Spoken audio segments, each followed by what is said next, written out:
I want to carve a wooden chain out of one piece of wood without any gluing, and I want to do that with as little hand carving as possible by using a panther rotor and a rotor bit like this to kind of route all of the areas in between. The end profile looking from this side on the chain would look something like this. So I'll cut that profile on the table saw.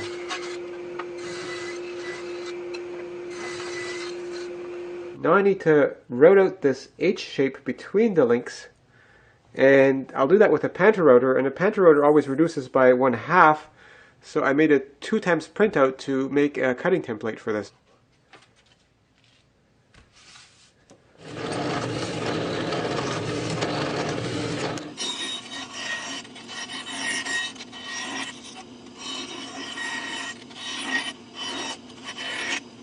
Here's my 1/2-inch follower, and just making sure that goes in all the grooves. With the rotor bit resting on the table, my follower bearing should be flush with the bottom edge of the template, and the mounting holes are at about this height, so that's where I need to drill the holes.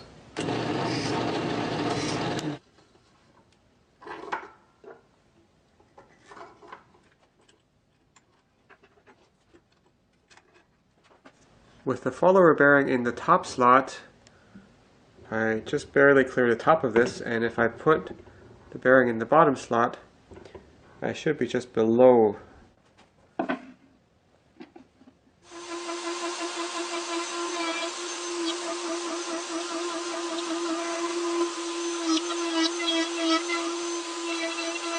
That piece that broke off is actually part of the last partial link, so I don't actually need that. Each link uses 10 centimeters, so I just now need to rotate that piece and move it by 10 centimeters further over.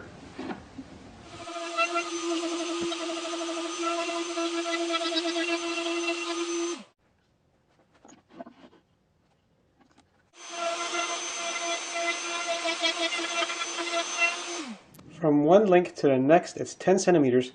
So I always took my workpiece and moved it by 10 centimeters and rotated it by 90 degrees. Except then I realized my mistake, because if I go from one link to this link, it's only 5 centimeters. So this was useless, but I still had a little bit of workpiece, so I could make 3 links, and that seemed to work. So I got a new workpiece, and let's try that again.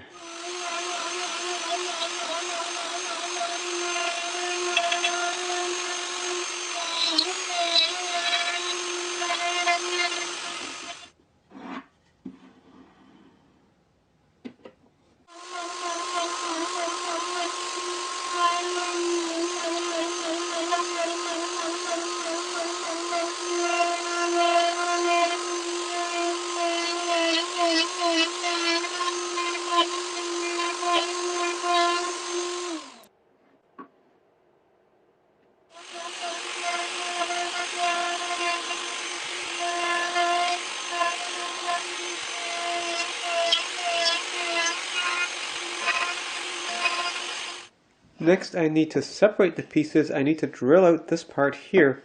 I'll do that by drilling from here and from here. And instead of the panther rotor, I'll use my slot mortiser for that.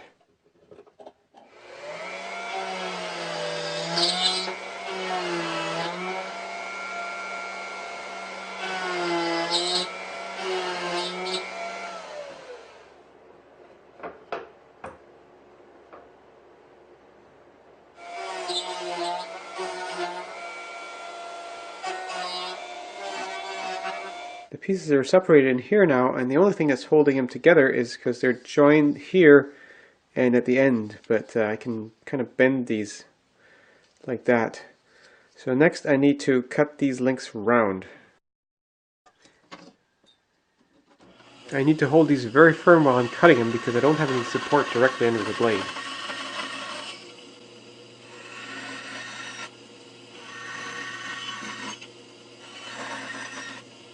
I'm adding a support underneath as I cut the other side, because as I cut them they start to come loose.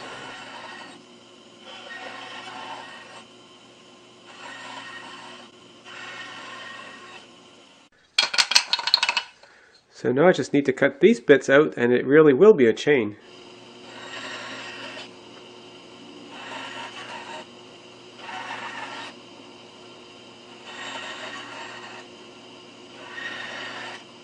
Now I'm still going to clean up this mess in here, and I'll do that on the drill press.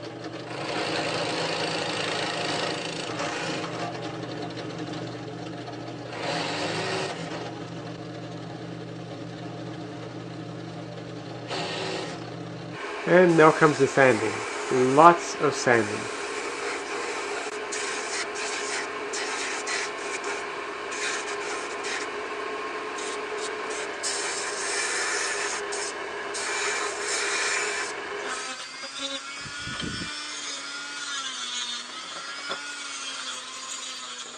Okay, this is getting a bit too tedious, so I'm just going to cheat a little bit and use a hand tool for this.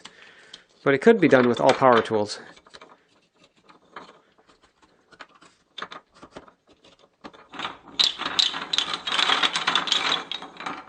What I would do different next time is not make the slots that I cut along here come out quite this far, so I'd have more of a roundish like I did in my initial design.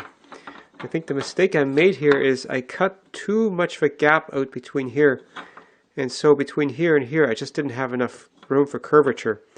I should probably also have put these a little bit further apart in the wood, which also would have given me a bit more room to get a nice curve here.